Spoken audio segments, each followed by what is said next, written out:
Mais je me rappelle m'être dit: «Marion, pourquoi tu fais ça?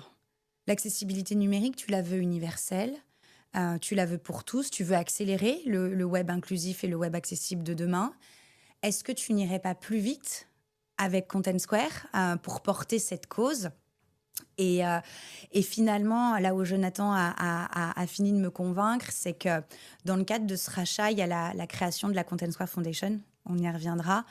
Mais là, pour moi, ça a été le challenge supplémentaire. Me dire qu'on allait créer une fondation dédiée à promouvoir ce sujet, et que j'allais pouvoir continuer à œuvrer d'une autre manière, donc d'une manière philanthropique. Bonjour à tous, vous êtes sur le média À bout de taf, le cycle décideur. Vous êtes aujourd'hui avec Marion Ranvier, directrice générale de la Content Square Foundation. Bienvenue à toi, Marion. Merci beaucoup. J'ai cru comprendre qu'à l'origine de cette fondation, tu as vendu ta boîte. Qu'est-ce Oui. qui s'est passé? Oui, tout à fait. En 2018, j'ai créé ma start-up sur le sujet de l'accessibilité numérique. Comment rendre le web accessible à des personnes en situation de handicap. Sujet qui me touche particulièrement parce que je suis dyslexique moi-même. Donc, je suis partie d'une expérience personnelle pour créer mon entreprise. Entreprise qui a été rachetée par Content Square 2 ans après. Et dans le cadre du rachat, on a créé la Content Square Foundation, qui a pour mission de promouvoir le sujet de l'accessibilité numérique pour tous. Pour mieux te connaître et pour que les auditeurs puissent mieux visualiser ta personnalité et comment tu travailles au quotidien, peux-tu nous dire, par exemple, quel est ton principal défaut? Très têtue. C'est plutôt une qualité Je sais quand... pas. Parfois, mes équipes me disent que ça peut quand même être un défaut. Ouais. Et comment ils arrivent à te convaincre à ce moment-là de... On a mis en place beaucoup d'écoute et on brainstorm, on challenge et c'est marrant et on y reviendra. Mais je me suis entourée de mon équipe avec des gens atypiques. Je pense que je suis un peu biaisée de par ma dyslexie, mais dans mon équipe, j'ai des gens qui sont TDAH, dyslexiques en tout cas, qui ont une manière un peu comme moi de voir les choses différemment. Donc parfois, c'est un peu explosif. On peut tous confronter nos idées, mais l'écoute est la principale qualité de notre équipe. Donc, on arrive quand même à établir une stratégie et à la suivre ensuite. Qu'est-ce que tu détestes par-dessus tout dans le monde du travail? Le mépris, l'indifférence, notamment en lien avec le sujet que je porte, l'invisibilité des personnes en situation de handicap. Ça, c'est quelque chose qui me met en rogne. Quel est le plus grand échec professionnel que tu aies à vivre? J'ai envie de dire professionnel et personnel, de par mon handicap invisible dont on va parler. Peut-être de ne pas avoir communiqué assez tôt et parlé de mes besoins, ce qui m'a valu beaucoup de frustration, beaucoup de déception, beaucoup de tristesse. Et passer à côté, je pense, de certaines opportunités. Une dernière question de ce questionnaire Proust.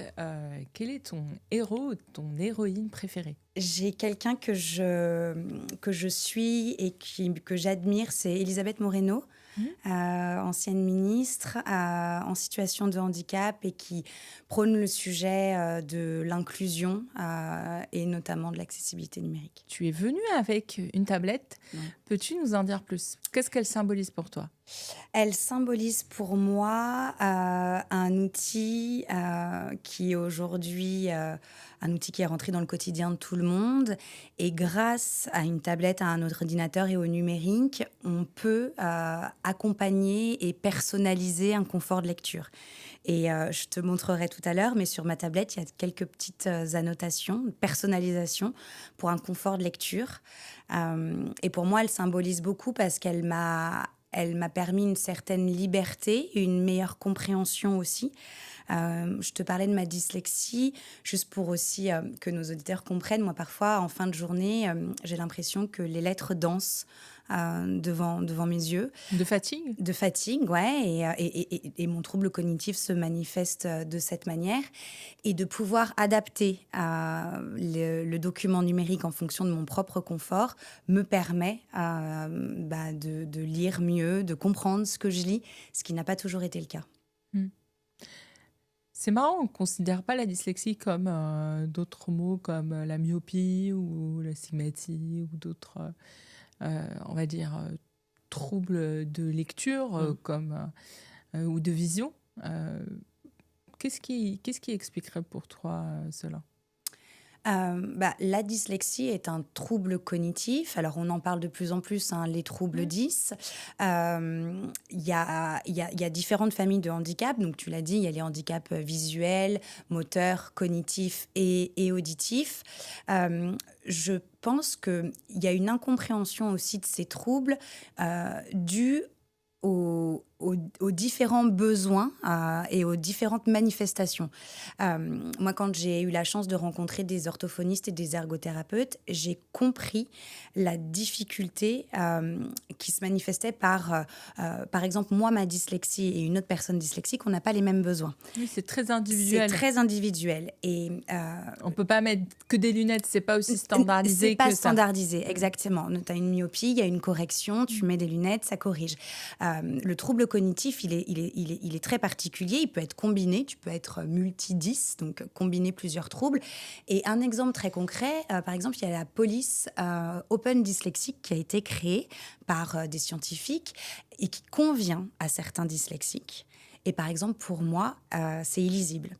Donc, c'est un bon exemple pour te montrer que tu peux pas proposer une adaptation en disant ça c'est fait pour les dyslexiques. Les besoins sont trop multiples finalement pour faire rentrer dans des cases. Mm. Et quand tu commences en 2018, qu'est-ce qui a poussé cette étincelle? C'est cette soif de justice, de visibilité. Si on comprend tes valeurs, qu'est-ce qui a fait cette étincelle? Cette étincelle, elle est venue aussi donc dans mon premier job. J'ai compris que ma dyslexie m'avait amené aussi des compétences, ou en tout cas une manière de voir les choses différemment, d'analyser le problème dans sa globalité. Et puis, j'ai surtout compris, j'ai été diagnostiquée sur le tard, et ça, je pense que c'est important parce que ça fait aussi partie du déclic.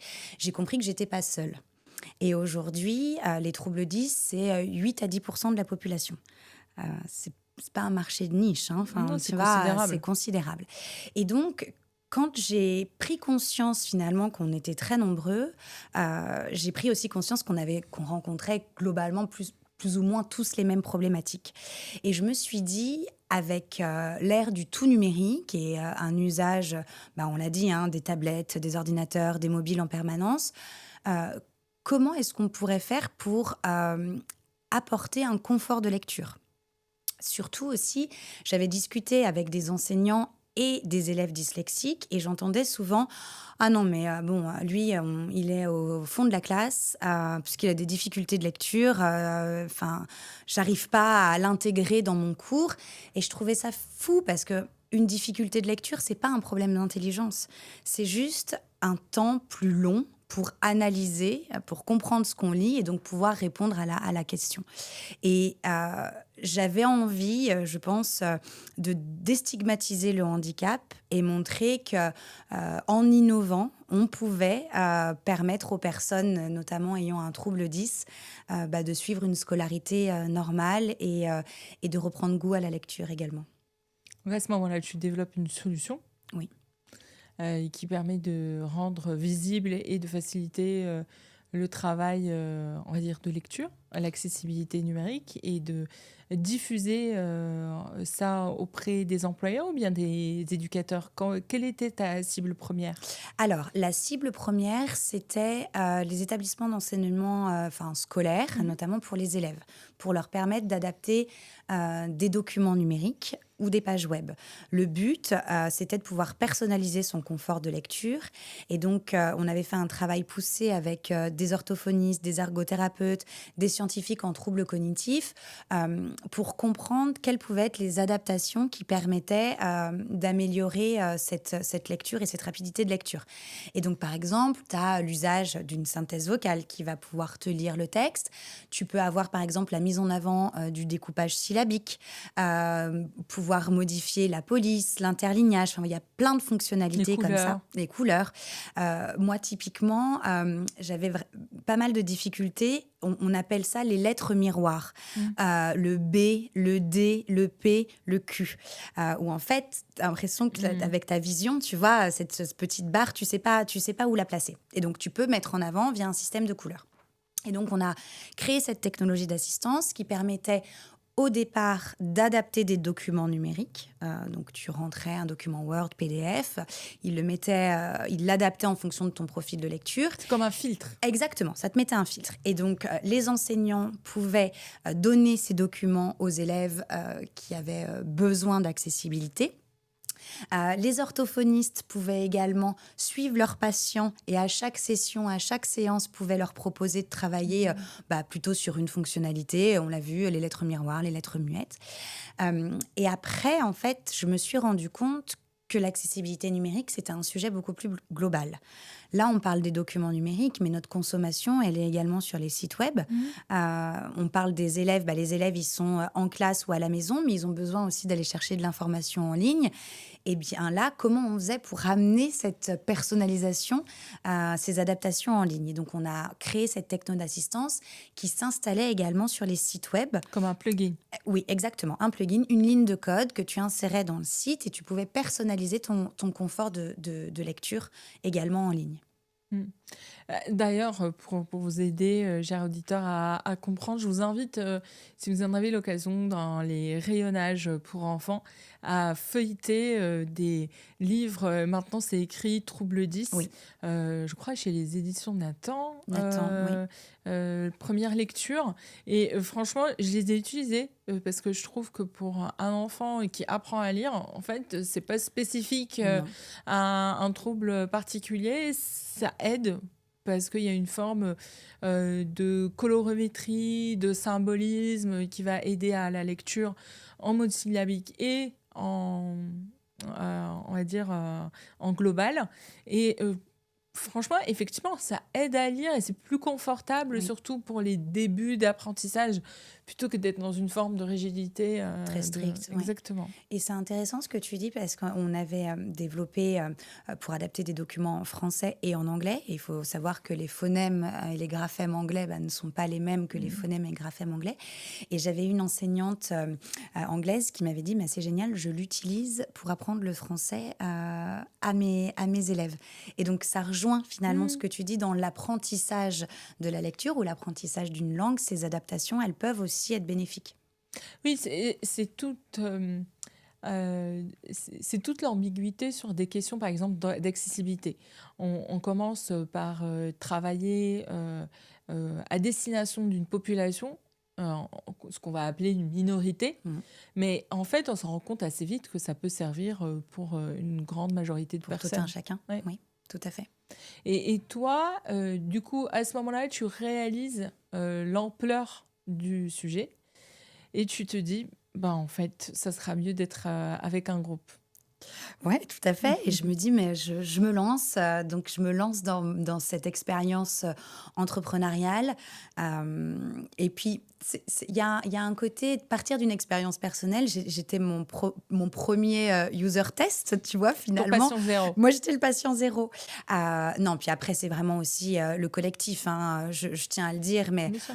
travailler sur des technos comme ça, des orthophonistes, ergothérapeutes, spécialistes en troubles cognitifs, c'était hyper important pour moi. Et d'ailleurs, ça a été des moments incroyables parce que tu apprends les handicaps, tu apprends sur le cerveau, la manière de traiter l'information. Tu te confrontes avec des chercheurs qui œuvrent sur ces sujets depuis toujours, avec des méthodes de travail qui sont parfois très, très, très différentes, en tout cas, tu vois, des miennes. Et c'était des moments assez incroyables. Et comment tu es arrivée à les convaincre pour te rejoindre, pour travailler avec toi sur ce projet au tout début? Ça a été finalement assez simple parce que les pros de santé, par exemple, ils voient la frustration Mmh. des élèves, la perte de confiance, le refermement sur soi. C'est compliqué hein, de voir un élève isolé finalement, donc on a envie d'aider.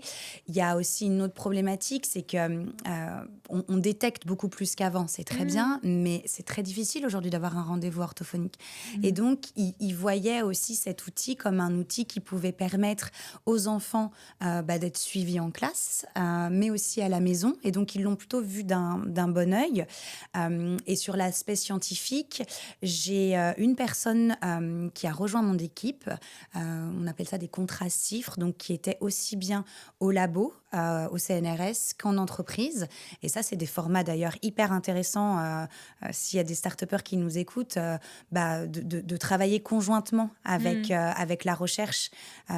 Puis ça légitimise aussi énormément le projet qu'on est en train de mettre en place. Tu étais dans cette, première vague, on va dire, de start-up à impact, mais tu choisis on va dire, de rentrer dans un groupe un peu plus corpo, ou ce qu'on appelle aujourd'hui une scale-up, Mm. ou une ETI, pour, Oui. parler, français. Hem, Qu'est-ce qui fait que tu décides de ce passage-là? Ce mode de gouvernance, particulier, et qu'est-ce qui fait que tu as envie déjà de vendre? Écoute, pour être honnête, c'est une rencontre. C'est une rencontre avec Jonathan Cherki. Au début, c'était plutôt, un pitch, tu vois? De lui parler, de la solution, du contexte. 1 milliard de personnes en situation de handicap dans le monde, Eux, ils font 80. de la formation, c'est ça, du design de formation? De l'expérience utilisateur, exactement. Ils D'accord. travaillent sur l'expérience utilisateur. Donc, Content Square collecte et analyse des sites web pour faire des recommandations sur l'expérience utilisateur pour leurs clients. Et donc, cette rencontre, ce pitch, était effectivement de remettre en perspective le problème. Donc, 1 milliard de personnes en situation de handicap dans le monde, 80% du web pas accessible. Et donc là, Jonathan Cherki me dit, mais j'ai jamais entendu parler de ce sujet. Donc Et là, ça représente une opportunité de croissance pour eux aussi? tout à fait. Enfin, en tout cas, il se dit, l'accessibilité numérique fait pleinement partie de l'expérience utilisateur. Là, on est en 2020. Et Mmh. il me dit, j'ai jamais entendu parler de ce sujet. Et là, moi, je me dis, chic, on peut peut-être faire un partenariat commercial avec Content Square, tu vois, pour qu'on aille sensibiliser les clients et l'écosystème tech. Parce qu'à l'époque, il y avait déjà des lois, des référentiels en vigueur, mais on parlait quand Mmh. même moins de ce sujet qu'aujourd'hui. Et puis la marche est quand même haute encore à escalader. Il y a encore pas mal de sites web qui ne sont pas accessibles. Il y a Tout à encore des fait. choses à faire. Oui, il y a encore énormément de choses à faire et j'y reviendrai, mais on a sorti une étude il y a 2 semaines. 94% des parcours d'achat des sites e-commerce ne sont pas accessibles. Mmh. Donc, tu te rends compte, notamment pour un secteur e-commerce qui devrait voir une diversification, aller chercher une nouvelle audience, au-delà de l'impératif légal et de citoyenneté, il y a encore énormément de choses à faire. Et en fait, très vite, les discussions avec Content Square se sont accélérées. On a parlé de rachat, d'intégration. Moi, j'étais pas du tout prête dans le sens où on avait créé la boîte 2 ans auparavant. Mmh. Euh, mais je me rappelle m'être dit, Marion, pourquoi tu fais ça? L'accessibilité numérique, tu la veux universelle, tu la veux pour tous, tu veux accélérer le web inclusif et le web accessible de demain. Est-ce que tu n'irais pas plus vite avec Content Square pour porter cette cause?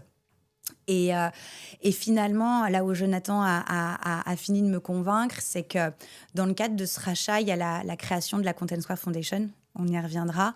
Mais là, pour moi, ça a été le challenge supplémentaire. Me dire qu'on allait créer une fondation dédiée à promouvoir ce sujet et que j'allais pouvoir continuer à œuvrer d'une autre manière, donc d'une manière philanthropique, sur l'accessibilité numérique. Et challenge, pourquoi? Parce que la philanthropie, à l'époque, j'y connaissais absolument rien. Et à l'époque, la philanthropie était, d'une certaine manière, réservée aux associations. C'était pas pensé pour l'entreprise. Est-ce que vous, à ce moment-là, vous êtes déjà au clair sur votre stratégie, ou vous vous dites, comme une start-up, ben, Learn by doing. Learn by doing, en fait, tu as 2 entrepreneurs qui créent une fondation. Donc l'envie, la vision assez long terme, on l'avait, mais par contre, on est reparti en disant: «OK, sur quel pilier on veut travailler?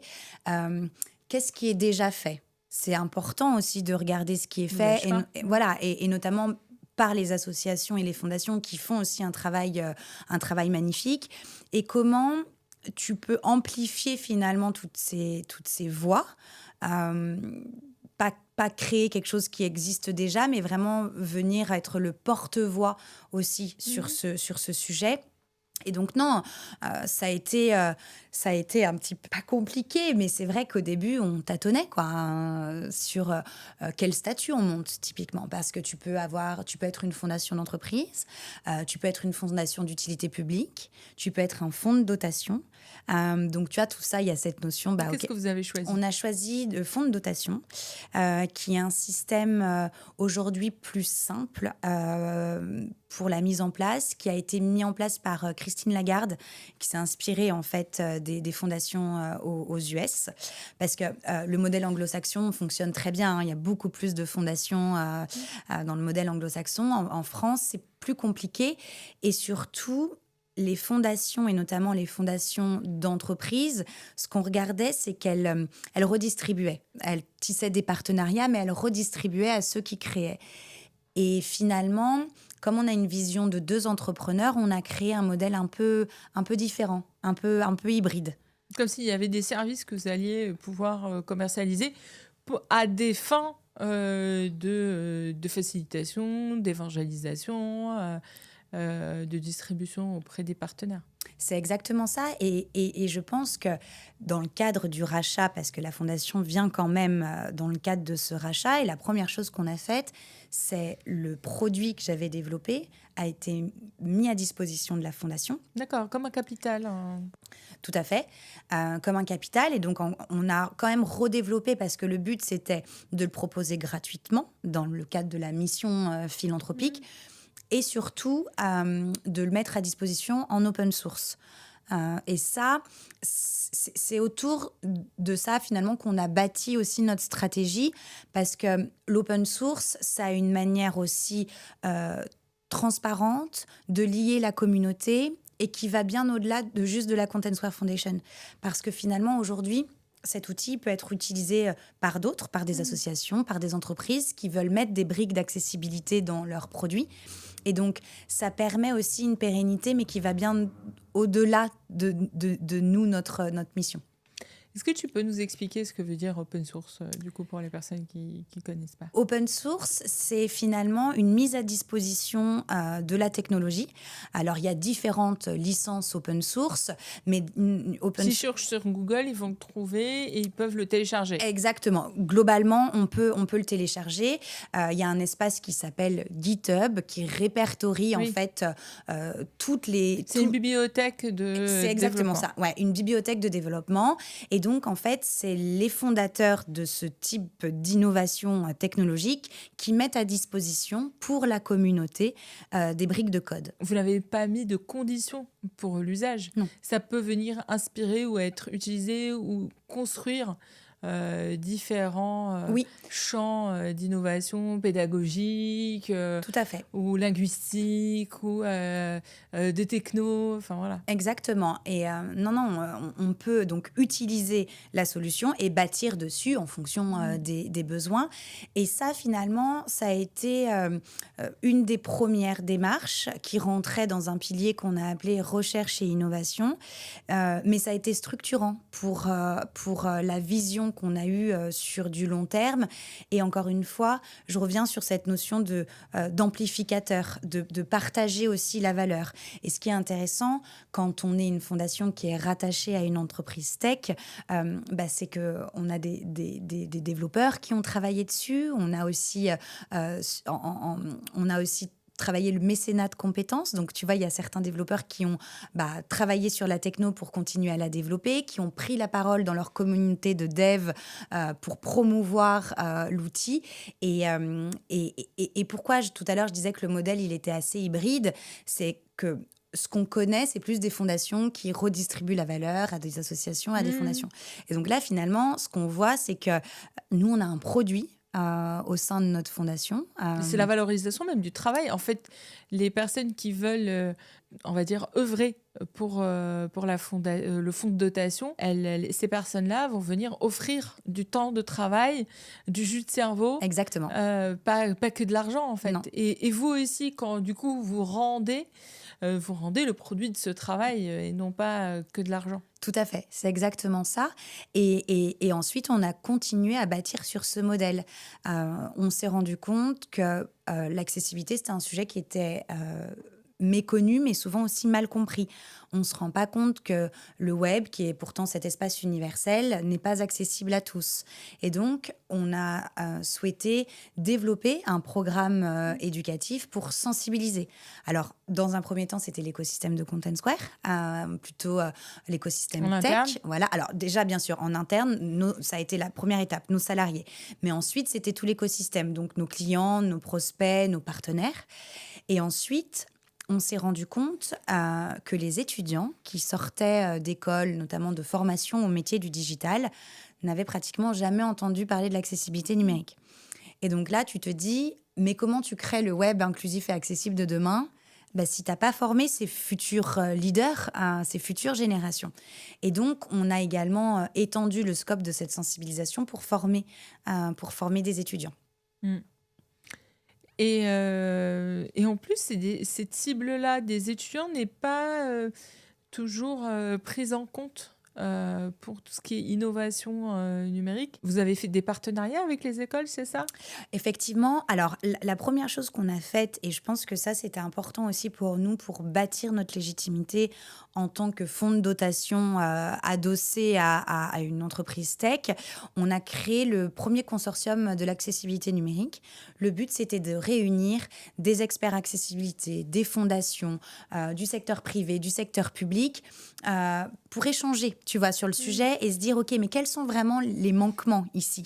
Ils sont où les trous dans la raquette? Parce qu'il y en a, ils sont multiples. Et donc, qu'est-ce qu'on peut faire tous avec le collectif pour travailler? Et un des premiers chantiers sur lequel on a décidé d'investir, c'est la sensibilisation des étudiants. Et effectivement, ça, aujourd'hui, il n'y avait pas. Et donc, on a monté une sensibilisation de 2 heures, gratuite, parce que ça, c'est dans le cadre de notre mission philanthropique encore, et qui est proposée à tous les établissements d'enseignement supérieur. Et donc, on leur a proposé de signer un engagement volontaire qui dit je suis un établissement, je veux sensibiliser mes étudiants à l'accessibilité numérique. Et donc, ensuite, ils peuvent intégrer dans leur propre environnement de travail notre sensibilisation. D'accord. Aujourd'hui, tu as parlé d'ailleurs des membres de ton équipe, on va dire au profil divers. Si tu avais un manager d'une équipe, d'une multinationale, on va dire, qui ne se pose pas ce genre de questions, et qui était devant toi et qui râlait sur les spécificités de chacun parce que chacun exprimait ses besoins différents, comment tu lui expliquerais, qu'est-ce que tu lui dirais déjà? Alors, déjà, je lui dirais sois empathique. Je pense que si tu comprends les difficultés de ton équipe, derrière, tu vas voir que tu vas améliorer la productivité de ton équipe. L'écoute, normalement, c'est une des premières qualités d'un leader. Et je lui dirais qu'avec des outils simples, on peut vraiment favoriser le quotidien des membres de son équipe, là, en l'occurrence. Mais c'est intéressant ce que tu dis, parce que quand on n'a pas connaissance ou quand on n'est pas touché par le handicap de près ou de loin, on ne se rend pas compte des difficultés au quotidien. Mais j'ai toujours du mal avec cette phrase. Parce que quand je suis dans une salle, je pose toujours cette question. Combien d'entre vous ont eu un trouble, un diagnostic, quelqu'un dans la famille qui a vécu quelque chose? Et en fait, rarement des personnes n'ont pas levé la main. Oui. C'est quasiment impossible, statistiquement parlant. Oui.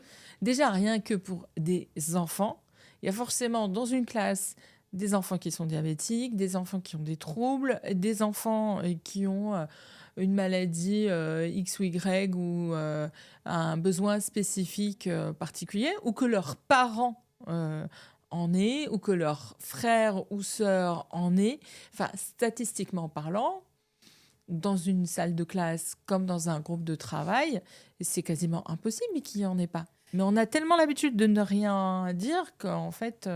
Oui, puis c'est important ce que tu dis. Toi, tu demandes. Mais moi, typiquement, ma dyslexie, je l'ai cachée dans tous mes entretiens d'embauche. En fait, tu as quand même... Tu as peur d'être stigmatisé, que on pense que tu sois moins compétent, moins fiable, moins rapide. Enfin, et c'est là où l'entreprise a quand même un rôle à jouer, même si on avance. Mais dans des entretiens, on devrait pouvoir parler Tu poses la question, toi? Oui. Est-ce que vous avez des besoins spécifiques dont vous aimeriez me parler? Parce que c'est pareil, je reviens sur ça, j'insiste, parce que j'ai eu plein de débats avec des responsables RH Oui. ou des managers qui me disent « Oui, mais c'est confidentiel ». D'accord, c'est confidentiel, mais vous avez le droit de poser la question, effectivement, est-ce qu'il y a des besoins spécifiques parce que c'est tout l'intérêt de pouvoir adapter la situation de travail, d'avoir une ergonomie spécifique du De son poste. poste de travail, oui. Ça fait partie juste de pouvoir avoir un environnement capacitant, un environnement de travail sécurisant. Mais on a tellement peur d'être, on va dire, stigmatisant, de mal formuler les choses, qu'on évite complètement Le d'en sujet, parler. oui. Et tu vois, moi, quand je suis arrivée chez Content Square et qu'on a commencé à parler du sujet de l'accessibilité, j'ai plein de personnes qui sont venues me voir en disant merci, du coup, moi, j'ai envie de parler de ma dyslexie, j'ai envie de parler de mon trouble de l'attention. Et tu te rends compte que quand tu en parles, il y a un côté aussi libérateur de la parole chez les autres et ça amène des échanges intéressants. Et donc là, il y a des managers qui sont venus me voir en me disant « Ok, mais concrètement, comment je fais ?» Et c'est compliqué parce que du coup, il y a une politique aussi handicap qu'il faut mettre en place dans la boîte. Les managers, ils peuvent pas tout savoir. Il faut les accompagner aussi sur la compréhension du handicap, sur la compréhension des besoins. Et tu l'as dit, comment tu adaptes un poste de travail, comment tu communiques dans une réunion. Moi, je leur ai tout de suite expliqué que les mails qui faisaient 4 pages ou les Slack 4 pages, je préférais qu'on se cale un call de 10 minutes et qu'ils m'expliquent. J'aurais tout de suite compris que de lire un pavé mal structuré. Et en fait, une fois que tu dis ça, les gens prennent le pli. Et c'est surtout qu'en plus, les gens ont envie de bien faire et être dans l'empathie, tu vois, quand tu en parles finalement. Et puis, d'une certaine manière, je pense qu'on a tellement l'habitude de travailler à notre manière qu'on oublie comment l'autre travaille et que ce n'est pas forcément universel. Mais c'est vrai que ce qui est intéressant aussi, c'est dans cette typologie, et c'est pas du tout pour amoindrir, c'est juste que moi, ce que j'ai entendu dans des entretiens que j'ai menés pour écrire le livre Manager la vulnérabilité en pratique, c'est que les personnes concernées vont avoir à faire un arbitrage entre est-ce que ça vaut quelque chose, est-ce que ça a un intérêt quelconque de prendre la parole par rapport au gain potentiel. Si je suis obligée de faire une déclaration MDPH pour, on va dire, un handicap ou on va dire un trouble qui finalement n'est pas si lourd au quotidien parce qu'on a nos systèmes de compensation. Maintenant, c'est bon. À partir d'un certain âge, on s'est habitué à faire avec. Est-ce que ça vaut le coup de le faire? Et puis, si je le dis, on va commencer à me cataloguer et à m'expliquer que tout ce que je fais n'est en lien que avec ce trouble-là. Oui. Et donc, les personnes laissent tomber et elles se disent c'est pas la peine. Oui, je comprends. Et en même temps, je trouve que du point de vue de l'employeur et de la personne qui sera employée, si on ne dit pas les choses tout de suite, potentiellement, bah, ça peut être une situation d'échec à la fin, et d'échec pour les deux, Mmh. d'échec personnel, d'énormément de frustration de la part du manager, de la part de l'employé. Et c'est surtout qu'en plus, bah, de la, C'est enfin, du du point de vue, gâchis. bah, c'est du gâchis, et de point de vue d'une entreprise, enfin, le manque à gagner est hyper, en termes de Mmh. productivité pour l'équipe. Enfin, c'est pour ça que, alors, après, moi, je pense que je suis également un petit peu biaisée, mais pour moi, il faut pouvoir en parler. Alors après, de là à faire un dossier MDPH, c'est peut-être différent, et je comprends Mmh que mh. certaines personnes n'aient pas envie d'être identifiées uniquement par leur handicap, mais en parler pour plutôt être dans une manière proactive de trouver des sujets et d'adapter le poste de travail et la manière de travailler avec les équipes, pour moi, c'est bénéfique. Non, je le dis parce qu'en fait, il y a certaines entreprises qui ne feront rien si ce n'est pas déclaré. Parce Ouais. qu'il y a aussi le jeu avec les fameux 5 6 6%, qu'il oui. faut arriver à un maximum, de on va dire de dossiers pour, faciliter le travail de l'entreprise. Donc ils essaient de mettre un peu la pression sur le sujet. Alors que toi, ce que tu proposes, c'est quasiment d'inverser les choses, c'est que ça soit seamless. Mm. Et que finalement, leur objectif n'est pas d'atteindre un quota, mais leur objectif, qu'il y ait le moins de friction, en Oui. fait, entre les salariés et leur travail et qu'il n'y ait plus ces différences-là. Oui, après, je ne dis pas que ce n'est pas bien d'avoir des quotas, hein. Je pense que Non, non, bien sûr, voilà, la partie réglementation est bien sûr, importante. Mais oui, je pense que plutôt dans une démarche quand c'est d'inclusion, possible. quand c'est possible. Et surtout que là, on parle du handicap déclaré, mais tu peux avoir un handicap situationnel. Tu vois, Mmh, comment tu adaptes aussi pour une personne. J'ai eu la discussion avec une personne la dernière fois qui me disait, mais moi, je reviens d'un très long arrêt maladie. Bah, le retour au travail est pas simple non plus. bien Et sûr. là aussi, tu as besoin d'adaptation. Et donc, c'est un sujet qui est plus global finalement. Oui, oui, c'est pour ça que la logique en elle-même, d'être, un peu moins bureaucrate et un peu plus flexible, en fait, a un intérêt. Mais il faut avoir, cette, attention, on Oui, va dire, et cette liberté ou voire cette autonomie. C'est-à-dire de prendre des initiatives même si elles sortent un peu, de la boîte et de ce qu'on a l'habitude de faire, sur le sujet. Et comment finalement tu arrives à convaincre, d'autres institutions de te rejoindre du coup et de pouvoir, s'embarquer avec toi? alors, les convaincre, ça prend du temps. Le fait, bah, d'avoir créé la fondation et d'avoir le nom de Content Square, m'a aussi aidée, tu vois? En toute honnêteté, quand, je passais mes coups de fil, quand j'avais ma start-up, tu mets beaucoup plus longtemps à décrocher parfois, certains rendez-vous. Non, je pense que, la légitimité qu'on a bâtie, pardon, et notamment le consortium de l'accessibilité qu'on a créé, permet aussi, notamment de parler avec les pouvoirs publics, les différents ministères, Parce pour, que c'est un problème transversal d'une certaine manière, tout donc à il faut fait. arriver à convaincre, C'est tout le un monde. sujet transversal, et quand on sensibilise, tu vois, moi, j'ai plein de gens parfois qui me disent: «Ah non, mais notre site, il est pas accessible, mais bon, notre développeur, bah, il a pas bien fait son travail», et c'est là où je leur dis: «Non, non, non, non, ce n'est pas uniquement l'affaire des développeurs. Le sujet de l'accessibilité, il est transverse. D'abord, il faut le prioriser dans la roadmap. Donc, ça veut dire qu'il faut avoir des budgets. Donc, ça veut dire qu'il faut que les directeurs ou le COMEX aient validé, tu vois, le fait de travailler l'accessibilité. Il y a des briefs, donc il y a la partie UX, il y a la partie dev, bien sûr. Il y a les équipes marketing qui doivent pouvoir créer du contenu et pousser du contenu nouveau sur le site qui doit être accessible. Parce que l'accessibilité, tu ne le travailles pas à l'instant T. C'est un travail de longue haleine, tu dois le maintenir. Et donc, c'est là où c'est un vrai sujet transverse qui touche vraiment, bah, toutes les équipes. Il ne faut pas du tout travailler en silo sur ce sujet de l'accessibilité. Aujourd'hui, comment tu vois avec, ce recul-là, comment ton style a évolué? Mon style managérial, Mmh. euh,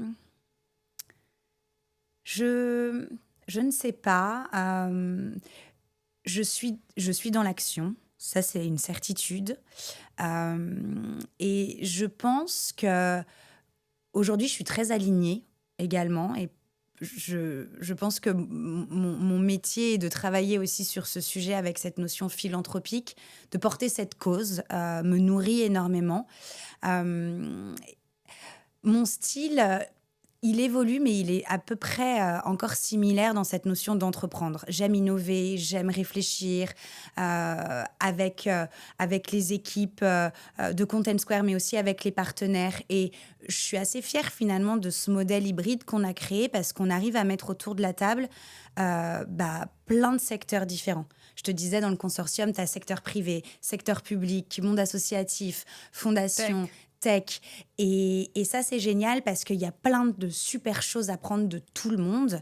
Et surtout, je trouvais ça dommage déjà à l'époque, mais souvent, le monde privé et le monde associatif a du mal à collaborer, alors qu'il y a des super initiatives qui sont montées. Et donc, sur ce sujet de l'accessibilité numérique et du handicap, c'est vraiment chez moi une volonté, tu vois, de travailler avec le collectif et de mettre en avant aussi tout le monde. Et tu travailles avec des personnes qui font du mécénat de compétences. Comment tu arrives à les manager? Comment on peut gérer une équipe qui finalement va être là, je ne sais pas comment ça marche, mais en gros, une fois par semaine, ou alors qui vont venir plusieurs jours d'affilée? Comment tu arrives à gérer l'équipe comme ça? Alors, ça, c'est une très bonne question parce que c'est pas simple, pas simple du tout. Donc, par exemple, tu as les fonctions support où il y a un accompagnement là qui est sur du long Ouais. terme et donc qui est validé. En revanche, la fondation, on a des besoins, à l'instant T sur des problématiques et donc il faut aller chercher les personnes qui sont légitimes à bosser sur le sujet, qui ont envie, qui ont la bande passante, hein, parce que autant te dire, quand je vais chercher un développeur, après, on a les équipes et les managers qui me disent non, mais t'as vu la roadmap, là, c'est pas possible. Donc, c'est un peu un jeu de coude politique aussi sur des sujets. Après, j'ai la chance vraiment chez Content Square d'avoir embarqué tout le monde dans cette philosophie. En revanche, la clé, c'est quand même l'anticipation. Si tu peux donner de la visibilité aussi bien au manager et à la personne, et puis proposer. Il y a des personnes pour qui le sujet est hyper important, où ils ont une sensibilité, et pour d'autres, pas du tout. Et c'est OK, tu vois, c'est OK dans ce sens-là. Donc, ouais, non, pas mal d'anticipation sur le mécénat de compétences. Et puis après, il y a des personnes aussi où j'ai pas identifié le profil, mais qui viennent me voir en disant, moi, j'ai envie d'aider. Et donc là, tu as toujours des sujets, mais pour moi, c'est sur la partie sensibilisation, et notamment les établissements d'enseignement supérieur. On est tous alumni d'une école. Est-ce que tu peux me faire une intro avec ton école? Élargir le cercle de ta famille, tes amis viennent tous d'une école, que ce soit de commerce, d'ingénieur, de com, une fac. Est-ce que tu peux me mettre en contact avec eux pour qu'on propose notre sensibilisation au plus grand nombre? C'est terrible d'être une commerciale philanthropique. Je t'ai convaincue. Tu me convaincs comme tu convaincs les autres. Oui, j'espère. C'est une force, c'est une force. Non, mais c'est incroyable parce que tout à l'heure, on parlait du rachat de ma boîte, mais je mesure, et en préparant aussi le podcast, je mesure la chance que j'ai, 5 ans après le rachat, d'avoir cette liberté intrapreneuriale, cette fois, et pas entrepreneuriale. Et c'est rare de voir des fondateurs ou des anciens CEO de boîtes s'épanouir 5 ans après, après le rachat. Et donc voilà, je réalisais la chance que j'ai aussi de pouvoir continuer à parler de ce sujet. Je pense que c'est la meilleure manière d'illustrer ça. Je pense qu'après, on va dire, le monde des startups a vécu différentes phases ces dernières années. Et avoir ce plaisir de croissance sans la course qui va vers la levée. Oui. Le plaisir de la croissance individuelle et collective dans le sens d'avancer vers l'objectif et non pas que le plaisir de la croissance du chiffre d'affaires, ce qui est aussi un plaisir quand même. Oui. Ce plaisir de création de valeur, je trouve que c'est important de le relever. Oui, et puis j'ai compris aussi que tu peux agir pour un changement systémique de l'écosystème. Tu vois, t'es bien sûr plus la seule à décider, mais tu as d'autres outils pour agir et surtout, ton pouvoir, il est moins vertical, mais il est structurel. Et donc voilà, tu agis plus sur la transformation de ton écosystème ou ce changement systémique que sur ton produit finalement. Mmh. Tu n'es pas du tout focus Mmh. sur ton produit. Mmh. C'est très juste, parce que c'est aussi une manière de voir l'impact autrement. C'est que du coup, tu intègres des paramètres de soft power, en fait. Oui, oui, De notoriété, de visibilité, d'influence. oui. De visibilité du sujet, Du hein, pas sujet. de visibilité de la marque en elle-même, mais de visibilité du sujet, d'influence, de prescription, Oui. et qu'il y ait plus de prescripteurs qui prennent la parole, d'ambassadeurs. Oui. Et que effectivement qu'il y ait peut-être des lois, je ne sais pas si c'est sur quoi tu travailles bientôt, qu'il y ait des agents IA bientôt Bien qui vont sûr, peut-être bien sûr. aider. Alors, il y a des lois, hein, et notamment, il y a une directive européenne qui vient d'être introduite dans le droit français en juin 2025, droit français, mais aussi des États membres. Donc, l'accessibilité, c'est régi par des lois et des référentiels. Mais Maintenant, il faut agir. Mais maintenant, il faut agir. Et tu vois, on a créé avec la Fondation une expérience immersive qui simule les handicaps. Et pourquoi on a fait ça ? Pour montrer cette exclusion au quotidien. Et c'est fou parce que quand on partage cette solution immersive, ce qui me marque à chaque fois, c'est la surprise des gens qui me disent « mais c'est pas possible, un dyslexique voit pas comme ça » ou alors « c'est pas possible dans les formulaires que les CAPTCHA, n'aient pas d'alternative ». Tu sais, quand tu dois cliquer sur ton feu tricolore, même pour nous, c'est compliqué quand t'as pas de handicap. Et c'est cette notion de surprise. Et après, une fois qu'ils sont sensibilisés, cette envie d'agir. Et donc, moi, c'est là-dessus que je veux jouer. Parce qu'on est quand même dans un pays démocratique, on ne se rend pas compte qu'il y a encore des injustices ou des non-fraternités qui ne sont pas prises en compte. Mais effectivement... que ça pourrait changer bientôt. Pour l'extrait livresque du jour, je vais vous proposer un passage pour le livre de Norbert Alter, Donner et prendre. C'est tout à fait le sujet, on va dire, d'une structure de gouvernance de philanthropique. J'ai bien aimé à un moment, et j'avais déjà souligné ce passage, les échanges entre les membres d'une même organisation ou d'organisations différentes reposent sur un principe de solidarité qui leur permet d'obtenir des informations et des formes de coopération que le seul respect des procédures formelles n'autorise pas. L'efficacité et l'efficience d'une organisation dépendent ainsi de la capacité d'accès à ces échanges. Par exemple, réduire les risques. La banque qui prête de l'argent à un entrepreneur doit connaître son client personnellement et pas seulement à travers les critères formels.